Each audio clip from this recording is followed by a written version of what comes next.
All right. First of all, good evening. Welcome. I forgot to bring that stand for the Zoom thing. So right now everybody's looking up at me. You know.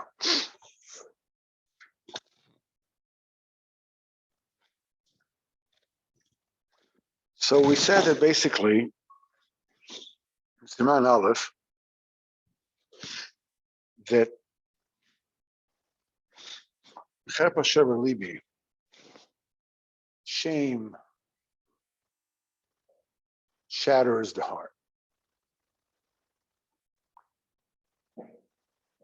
Through Emunah, a person can really overcome any difficulty,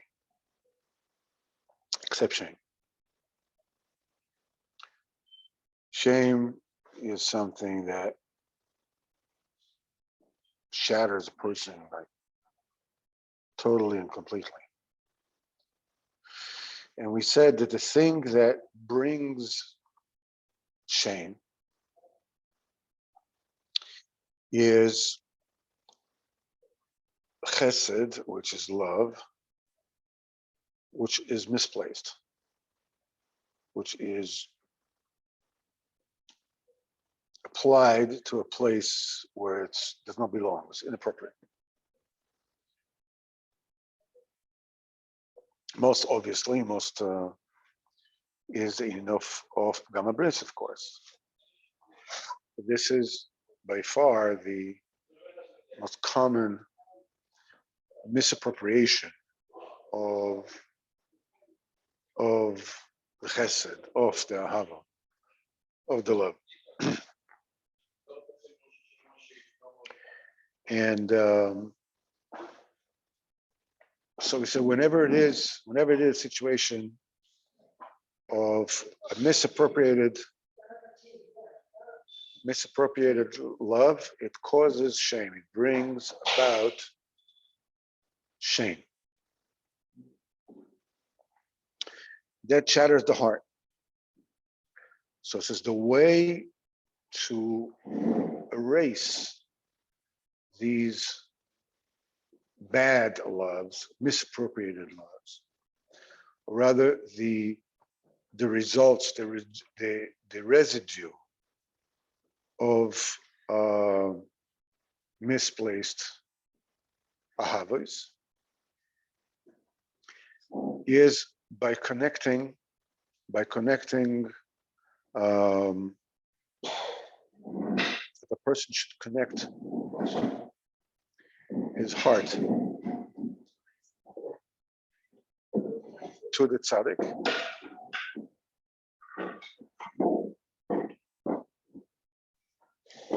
Anyone want tea, coffee? Tea, coffee? Yeah. I can have tea. Tea? Sure, yeah, sure. Sugar? Sure.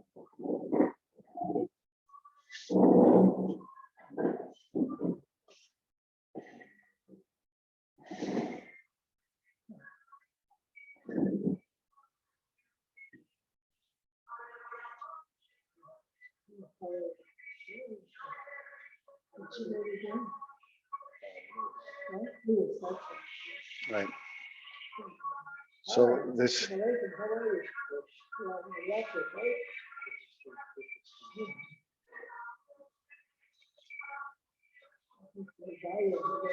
Yes.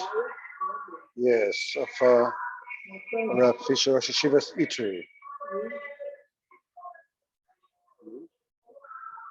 I'll move a little bit. You'll be able to hear me.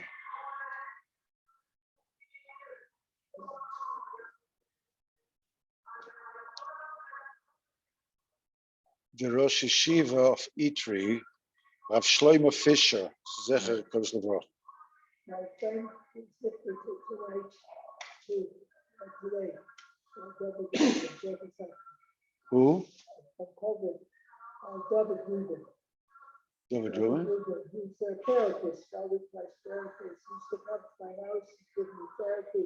I just found out today he was gifted. David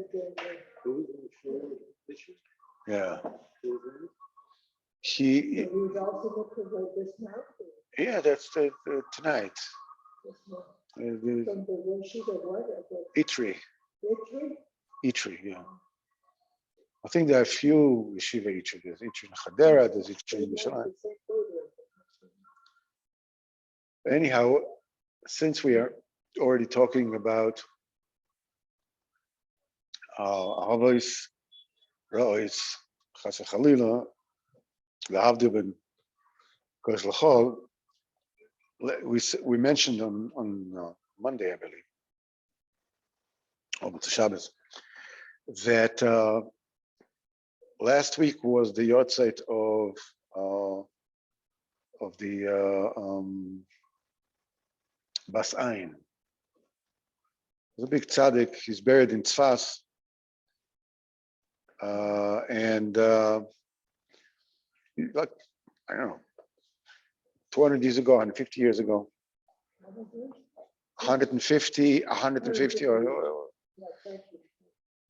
Shrer Gadol. He was a big tzaddik, and he wrote a sefer called Bas Ayin. And this is things that what I'm saying now is hearsay. I didn't see it myself, but do we have a plastic cup somewhere? Yeah. Oh, yeah. Oh, yeah. Give me one of those. I use the same cup for mine. All right. Here. Okay. There we go. Okay. So there's a question on the Pasha of this week. Yaakov is coming to meet Esav. We spoke about it when we were there. Yaakov is going to meet Esav. So he's rearranging his camp. First of all, come the maiden servants and their children, and then come Leah and her children. And the last one is Rachel and Yosef. And so Rashi says on the spot, Acharon Chaviv, the last one is the one that he likes the most. The last one is the favorite one. Right. So that puts a big question, on Yaakov Avinu's motivation. I mean, yeah, halachically there are standards. If you can only save one, who do you save? Who comes first? Who comes second? I mean, there's halachas criteria. But over here, when Rashi says,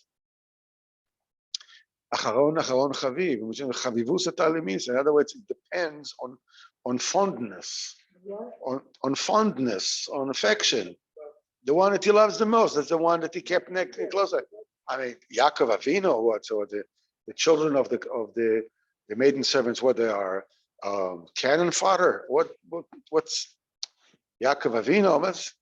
So the Bas Ayin says about this that the children of the Shfachos were considered lower by the brothers. We see next week's Parsha that the brothers are mistreating them, and Yosef tells his father about it, and so they are naturally shuffled, are naturally humbled. Now the children of Leah, they are superior, quote unquote, in stature to the children of the Shvachos, but nevertheless they are below Rachel and Yosef because they are Yaakov's favorites. Rachel is the reason why Yaakov worked to begin with. Okay, so in other words, they are in between. They're less than Rachel and Yosef. They're more than the Shvachos and the children. So the reason why Yaakov Avinu put the maiden servant, the Shvachos and her children first, and then the children of Leah, and then Rachel, is because the children of the Shvachos were humbled of all of them, and he held that humility, that feeling of humbleness, will protect them. And since the children of Leah, felt themselves above the children of the Shvachas, but less than Rachel, there will be the next one. And being that Rachel and Yosef are the favorites, they have to be the closest one to Yaakov, the furthest one. That's what the Bas Ayin said. This is a beautiful, beautiful, beautiful shot. Because otherwise, it's a hard kasha to understand what's going on here. So there we have it. So he says that once a person has lahavdil has bad loves, that what he needs to do, to eradicate it, and have what we call lev basar, a feeling heart, a heart that is able to be associated with spirituality, that is not diametrically opposed to spirituality. Because if a heart, is shattered, or in this particular case, encrusted, with Havas, then that it cannot hear the voice of the neshama, as we said in Torah Chav Beis. It cannot feel a lakos. It cannot. You move around in this world, and you know that there are a set of rules that you're supposed to do, and certain things that you're not supposed to do. But it could be largely theoretical. In fact, except for the tzaddik, to a certain degree, it is theoretical by everyone. More or less, each one according to, as much as he works on himself with this technique, the Rabbeinu says here, this is how much he removes the crud of the heart and sensitizes the heart.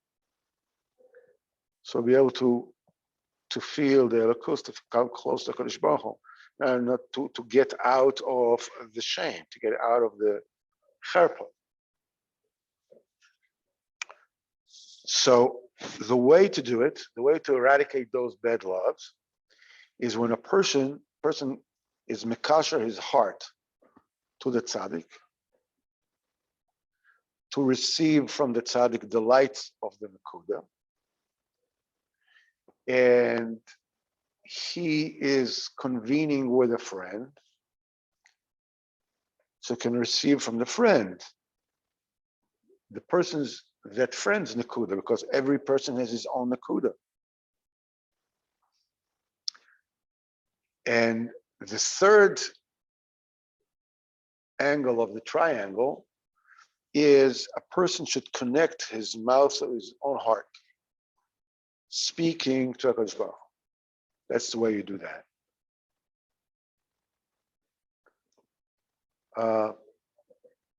It's very interesting that I heard from Rav Avram Yosef, the brother of the chief rabbi, the son of Avadi Yosef, that he spoke about last week Parsha, who says where after Esav finds out that the deal that he made with Yaakov has consequences, and he lost the Bechorah and he lost the Bracha, he doesn't like very much that the deals blow up in his face, right? It says, Vayomer Esav beliboy. He said it in his heart. We find the same thing by Haman. When Achashverosh says to him, what should be done to a person that the king wants to favor him? He's talking about Mordechai, but Haman didn't know that. He came actually to ask Achashverosh permission to hang Mordechai. But instead, it says, Vayomer Haman beliboy.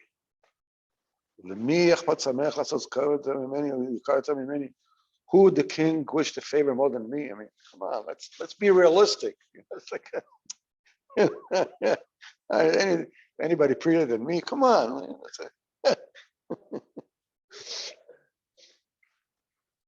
So there's a third case which I don't remember which it is, but the Gemara says that the Rishayim, they are governed by their heart. By their heart. Rishayim ebershus libam. The heart is the thing that decides which way it's going to go, what a person's going to do. However, tzaddikim libam birshusam. In other words, their hearts follow what their brains say that they should do. So that's why when we say the Hashem says Vayomer Esav Belibo, inside his heart. In other words, where does he live? Who is the one that's sitting on a saddle? His heart. He's saying he's inside his heart. He says Vayomer Belibo, Yom Haman Belibo. But when we're talking about tzaddikim,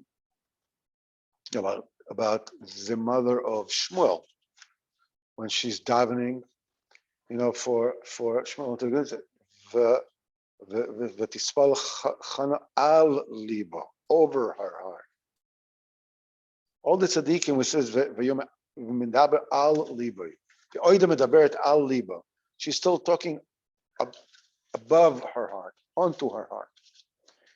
So you see that the union of tzaddikim, and what was Chana doing? She was speaking to HaKadosh Baruch Hu, right?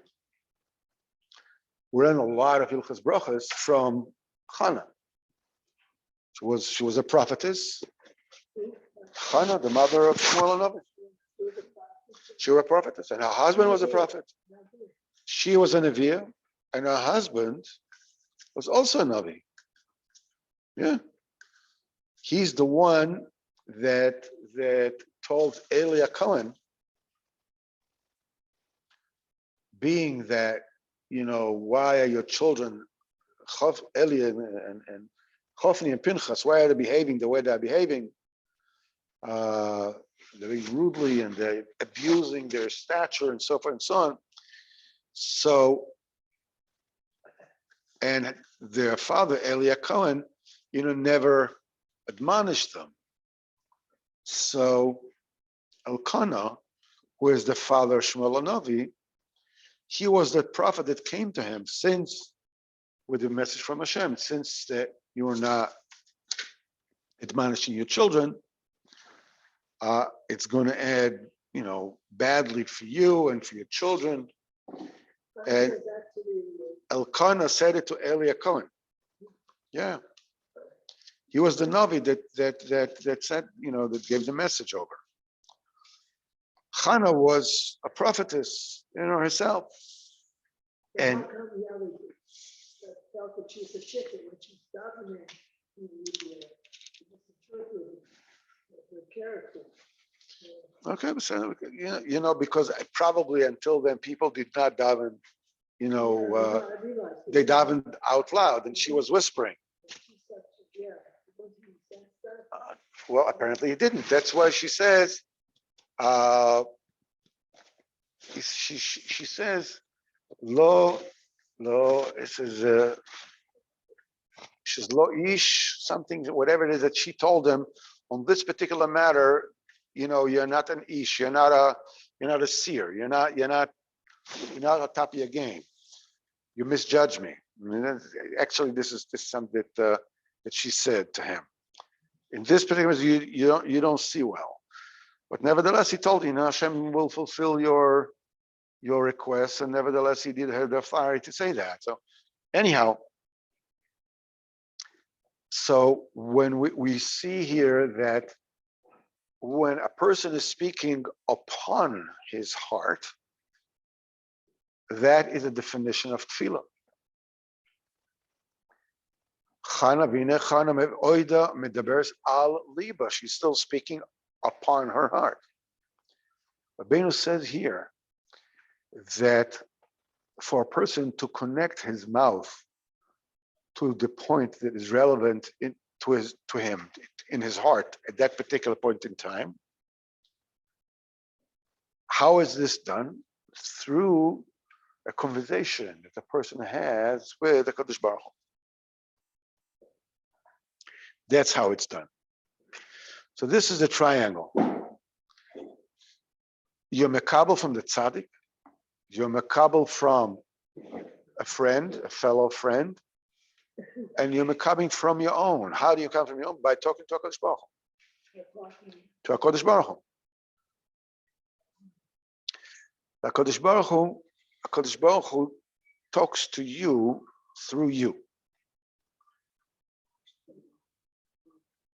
HaKadosh Baruch Hu speaks to you through your heart. That's Rabbeinu has it. Rabbeinu says that whatever it is that the person's heart tells him, when a person is trying to find an answer from HaKadosh Baruch Hu, he says it's a shlichus from HaKadosh Baruch Hu.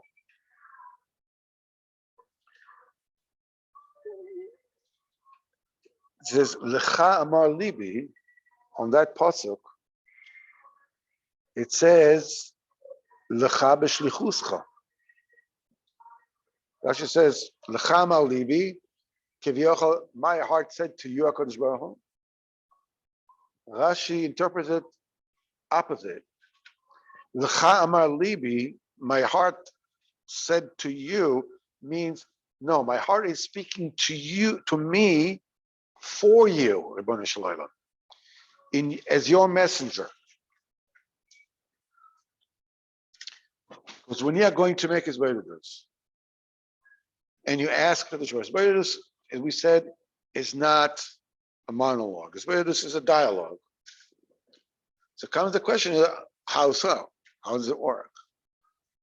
How do you hear what Hashem is telling you to do? The answer is that your heart tells you. Okay. We'll talk about that. It's exactly the next thing. How do you know what your heart is telling you? The right thing or the wrong thing could be Yeah. The answer to this is when your heart is telling you something with the shlichus, as a messenger from Hashem, it is unambiguous. Unambiguous. Totally clear. Completely clear. You talk, and you are in a certain state of mind. Should I do this? Should I do that? Should I be like this? Should I that? And suddenly, bam! Oh, duh! Obviously, that's Varashem.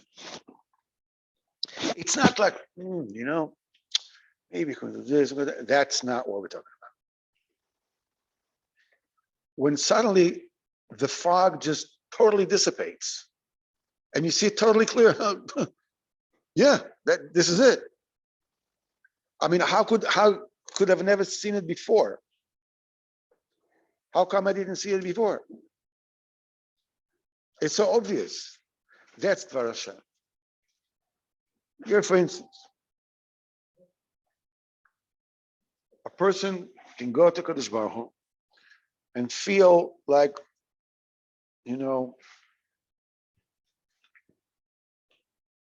I'm not living up to my obligations. I'm not doing what I'm supposed to do. I mean,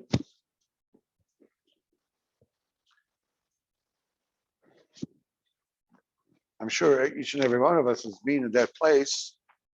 Maybe not you, but me, but I. Like, what's the story with me? It's like, what's going to be the end?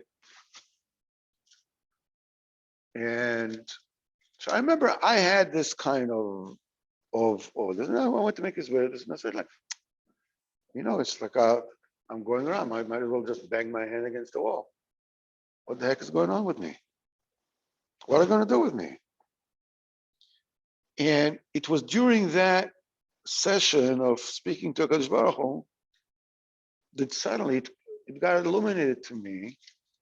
Comes like, I mean, that's just various things that I wish I could do this, I could do that, whatever it is. It doesn't matter what it was. Suddenly a question came into my mind. It says like, when was I ever different? Let's say somebody is upset with himself that he's not diligent, that he's not, a go-getter or whatever. It's like, why don't I get things done? Why don't I already? That's a common thing that people ask themselves.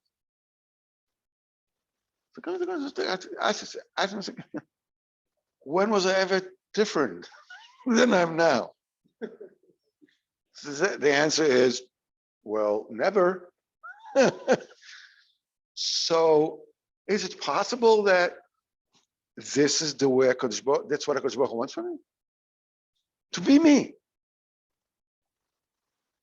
I want to beat myself down, but no problem. If I'm getting fun, whatever floats my boat. But tachlis, if I want to find out, was I ever any different? The answer is no. So maybe this is the way it's supposed to be. And this was supposed to work with. And so I went, oh, nice. My heart told me, it's obviously Dvar Hashem. How do I know it's obviously Dvar Hashem? Because it's something that I could tell myself, I know that's the truth, theoretically. I'm exactly the way I could, all this I can mouth it, I can parrot it, forget about it. I can put music to it as well. But it doesn't shine. It doesn't fill me. It doesn't say, I don't get, I don't relax. I don't accept it. I can say it to somebody else.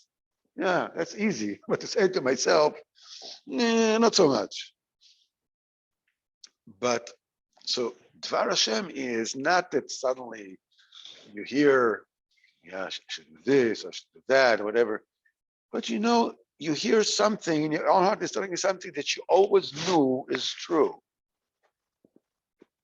But it was theoretical. In Hebrew, it's a bigadol. In the grand scheme of things. What makes it untheoretical? It just shines to you suddenly.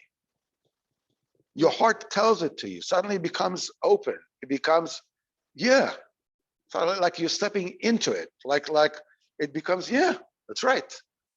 I suddenly feel comfortable in my own skin. I feel comfortable being me. I may not be, the most who knows what, but there must be yes, right? It's like when a coach will dispense sechel, I was out of line. All right, so what can I do? This is who I am. That's the name of the game. What can I do?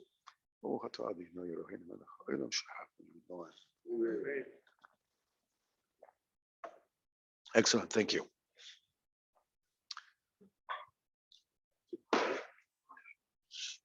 So now, we said that the role of the tzaddik, this is what we learned last week, the role of the tzaddik is to illuminate the heart of the people that are close to him, so they should get up and start saying HaKadosh Baruch Hu. Now, a very important nakuda here that can usually escape very easily is the fact that all advancement, all illuminations that come from HaKadosh Baruch Hu, any kind of advancement in your Avodas Hashem, always come as a nakuda. There are a lot of them. Just a point of light. It's a nekuda. And that nekuda is ultimately the source of entire reality is a nekuda. Or upon him. 370 lights, Shinai Moharan. We call it Pnei Aminoiro, we call it Derech HaFalaf, we call it the source of everything. The source of everything is the Nakuda. It's a Nakuda. Raina calls it Eden Ilah, Venar Yoitzim Eden, and Vishkai Sagan, and waters the garden. That the river that comes out of Eden, that's already the Amshacha, that's the Vav, that's the river. But the source, the fountain, is a Nakuda. That's why when we say the letter Yud, which is the first letter of the name of Hashem, is made out of Yud. How do you spell it? Yud, Vav, and Dalet, right? Yud is a Nakuda. That's the source. Vav, how do you make a Vav? You make a Nakuda, then you draw it down, right? You draw it down. This is how you make a Vav. So Vav is a nahar, is a drawing, is a canal, it's a pipe. It starts with Nakuda, and you're drawing the water down, or whatever you need it to. Daled is the reservoir. From the Me'aba, Ruchos, Ruach Daled is the Malchus, and so forth and so on. So when we're talking about to be Mikasha, you have to be Mikasha yourself to the Nakuda. You can call it the nub of the matter,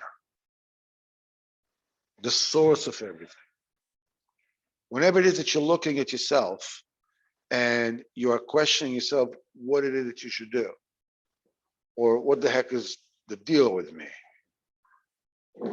There are all kinds of things that are floating up in the air that I don't know, is that the main problem? Well, I have a lot of different things that I have to deal with. Sometimes this looks like the main thing, and sometimes this looks like the main thing. And the thing that usually that is happening is that I'm unable to make things clear for myself. How do I, what's the next step? What should even ask HaKadosh Baruch Hu for? What's the main thing? Well, that I should get to deal with that particular person. Maybe it's not good for me. Maybe it's good for me. I think all kinds of things that I cannot. This one is making me nervous with this, and my wife is arguing with me, and this is happening. There are all kinds of different kind of pots on the fire, but usually there is a certain point in the whole thing that I'm getting wrong. If I were to get that point right, all the things in my reality right now will fall into place. Next moment, there'll be other things. But right now, so when you feel yourself that you're stuck, it's because I'm stuck I'm stuck at seeing things from the wrong angle. I don't see him from the way I'm supposed to look at it. If I have, let's say I'm unhappy about the way that my children behave, or my wife behaves, or whatever it is. So I have a lot of reasons and a lot of excuses to become upset and to this and to that, and I'm right all over the place, okay? But somehow I'm not able to solve anything. Things don't get any better. I can be right until the cows come home, but that doesn't solve anything, right? Being right and $2 can get you coffee to go at Dunkin' Donuts, right? So how do you, so what am I supposed to do? The answer is I'm supposed to look for the nub of the matter. What am I not getting here? Where is the Nakuda? Where is the Nakuda that is relevant to myself right now that I'm looking like from the wrong side of the telescope? Like everything seems very far, so looking very close, binoculars, you look the other way and it looks very, very far. So it works for kids. That if I were to change the way I look at things, then everything suddenly will make sense. It doesn't mean that things necessarily will change, but right then and there, but my outlook on it will change. And eventually it will change people as well, because everything is a relationship. Okay, let's say a person and his children, right?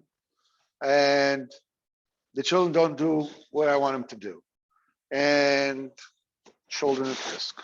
And whatever it is that's going on.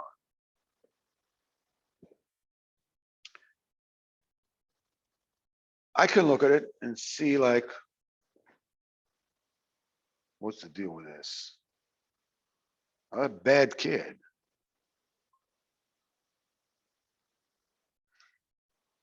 Until I look at it, and I said, if I have a bad kid, why do I have a bad kid? Is it possible that I made him feel like a bad kid? And he, being a good kid, says, okay, if I'm a bad kid, I have to behave like a bad kid because I'm a good kid. A good kid does what the father wants. Say I'm a bad kid, so I'll behave like a bad kid. It'll be one explanation. Another one is I'm so caught up at being Mr. Wonderful, I don't even look at my kid. Until now, there were just these little short things around the house, eating and crying and badgering me and whining. All right. So I was usually able to just tell him, just be quiet, and that sort of like solved matters, as it were. All right. Suddenly, they're out in the park smoking cigarettes on Shabbos. What's going on there? Where did they get it from? Maybe if I were to look at things, I don't know, just the right thing, the right way of looking at this. Maybe it's just, they're telling me, hello, look at me, see me? They're just looking the way that the people in the shul look at you. And, I have a stature, I'm somebody, and all the other things that don't fit with the image, I brush, under the rug, I sweep under the rug, and the kids say, I'll show everybody exactly who you are. I'm going to go to the park, I'm going to smoke a cigarette on Shabbos. My kid, what are you thinking about? To kill yourself? What is the Nakuda over here? My daughter is a certain way, or my son is a certain way.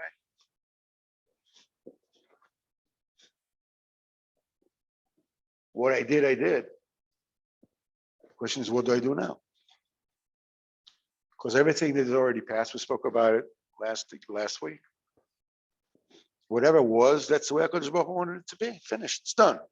I shouldn't have done it that way, I said, but now that's the way it is.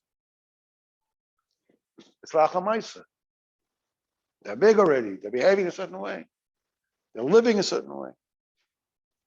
What's the right way for me to look at it?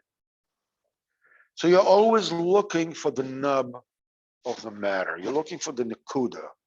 The main akuda, once you get that, everything else falls into place.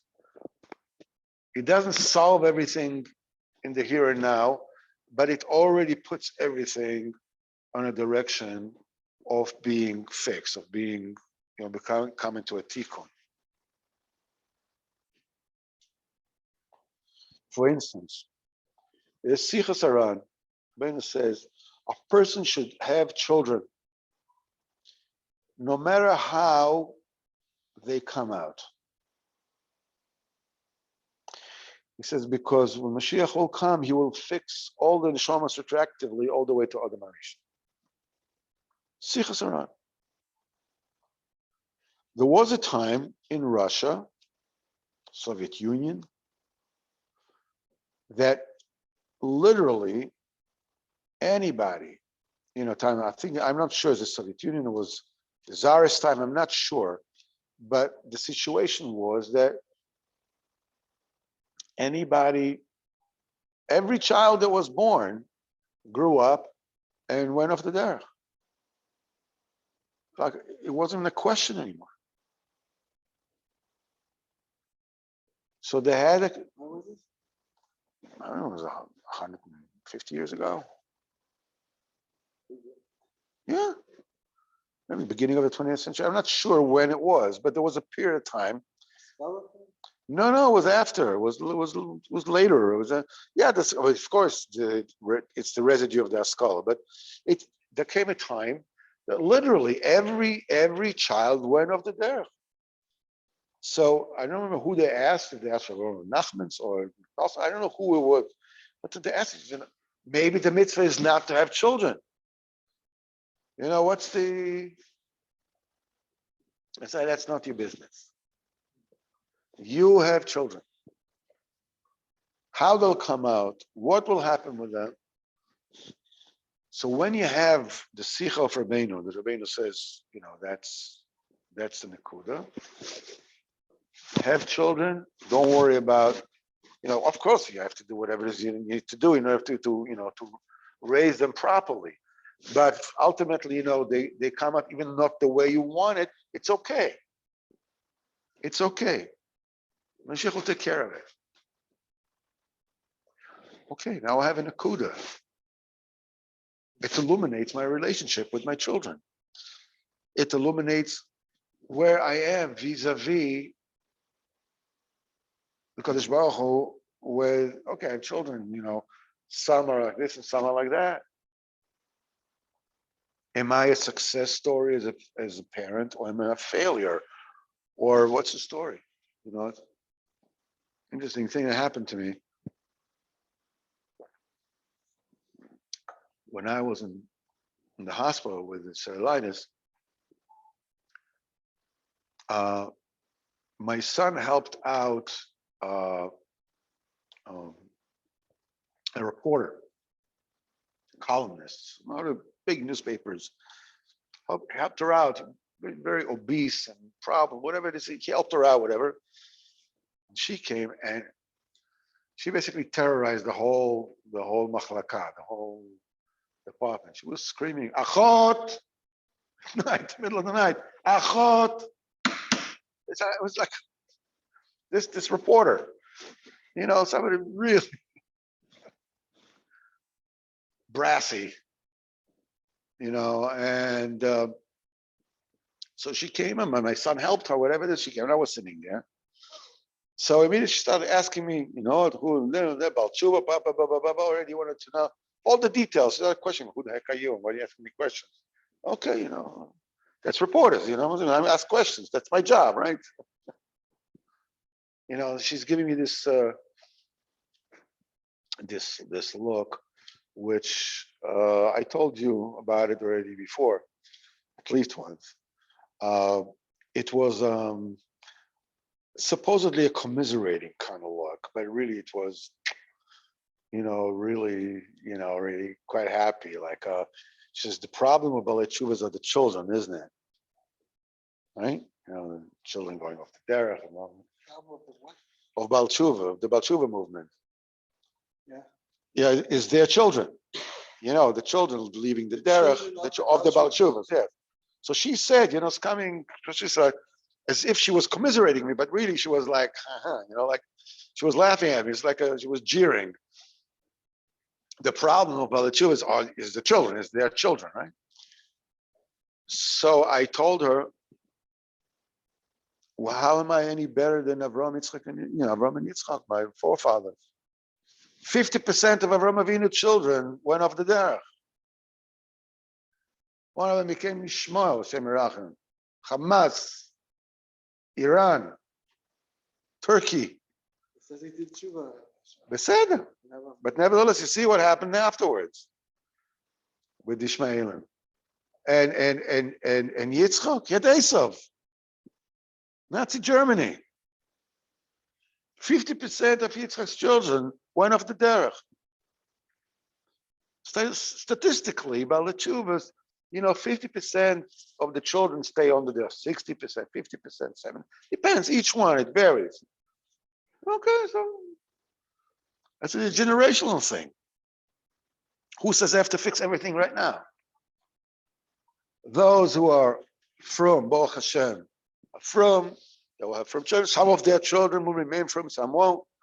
And those who are not, they're as good people as they can, and they're as respectful as they can be. They have their own tikkun, And the main thing is to be makar of them, to accept them, not necessarily, not approve necessarily, but definitely accept, right? There's a difference between acceptance and approval. It's two different things. All right. So she said, I never thought about it that way. Because their thing is that who's guilty of things being wrong right now?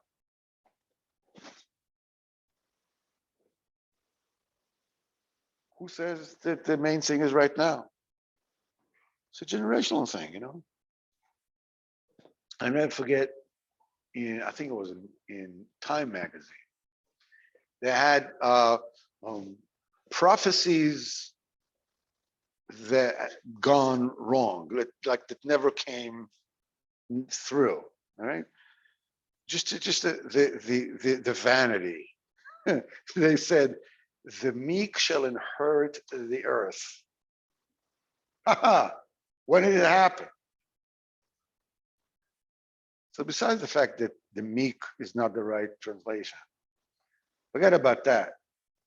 But who says that you are the end? Who says that you are the end? You say it never happened. You're just, what about your grandfather? If it happened now, what your grandfather should have said? Who the heck are you? You're just a step in the direction. Looking at you, I already see 80%, 80 years after that you already passed away. No, the entire world is just a preparation, a preface. Here I come on the stage. Everything that happened until now, from other reasons until now, everything was just, preparation for the main part of the show, which is me. And then you go ahead and you watch cartoons on the television. I'm the pinnacle. I'm the raison d'etre of everything that came before me. Who the heck do you think you are? You're just a pebble along the road. Otherwise, you should do what you need to do. Otherwise, you should be masig what you need to do. And it's all about the nekuda. Becoming better, the Rabbeinu said in the Sichas, in the Sipurim actually, at the very end, the short stories the Rabbeinu said is one about the tzaddik that became very depressed. And he reminded us of the fact that Shelo Asani Goy, that I'm not a Goy. And he went up, tremendously, like million of light years. And then after that, he came down, and it basically came back to the exact place where he stood before. It's like all Rabbeinu's stories, it is totally clear and totally opaque at the same time. The answer is that, and we spoke about it on our show, is that when you are judging yourself, am I hacking it or not? Am I a success story as a Jew or not? Means that I'm not looking at the picture the right way. Why? Because HaKadosh Baruch Hu didn't make me a goy. Meaning, I'm not even saying that he made me a Jew because I don't know what a Jew is. I have absolutely no idea the mila of being Jewish. I have no idea to the point that I can say, you know something, a goy I'm not. That's it. That's the most I can get. It's the closest I can get to defining who I am. I'm the creation of the Baruch Hu. That Hashem says, you Bechar Yisrael, you. The fact that you are living now, that you are Jewish, that you are, even if you're not Shemitah, but Bifrat if you are, you have no idea what kind of gem you're talking about. You have no idea. So what is this judgment that I'm judging me? What is yardstick?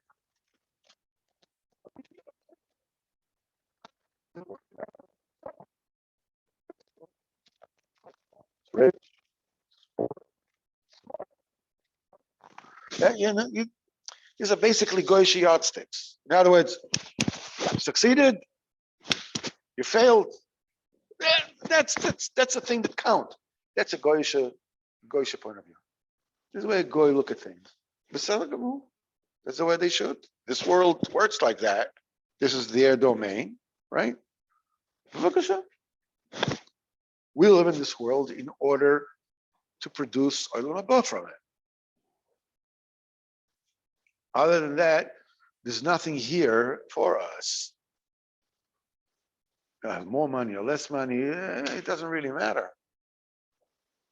Rabbeinu says, no matter how much money or how little money you'll have, you're going to live your life out this way or that way. Doesn't make any difference.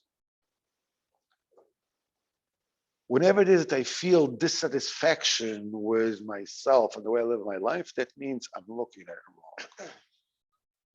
I'm not looking at the fact Shelo Asani Goy. Because the minute I realize that Shelo Asani Goy, that I am, to begin with, I'm something totally different. I have no idea what it is. Rav Nosson said that you can write a whole thing in Likutey Halachos, but you can never write a pshat about it. There's no way to do it. You don't even know what a person is because of you don't know what a Jew is.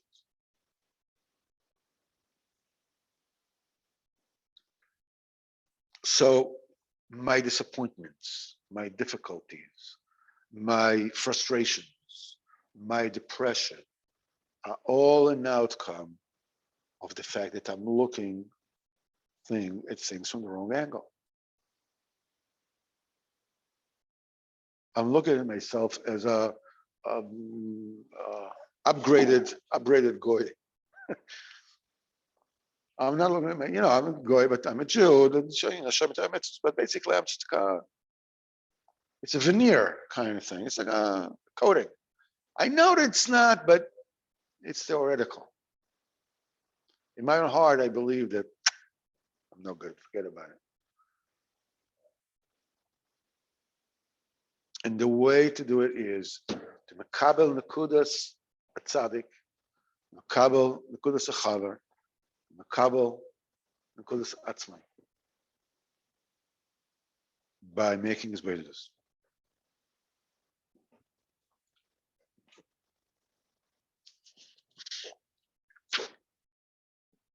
Basically, reiterated what we learned until now. But we will stop here because in Sif Gimel, Rabbeinu already goes into another Hakdama, putting another, he's laying another brick in the building that we need to understand. So we will not start it now, but Hashem will start it next week. Hopefully, we'll be able to. I'll be able to bring the thing. So people, look at him. I'm gonna just And let's see here. According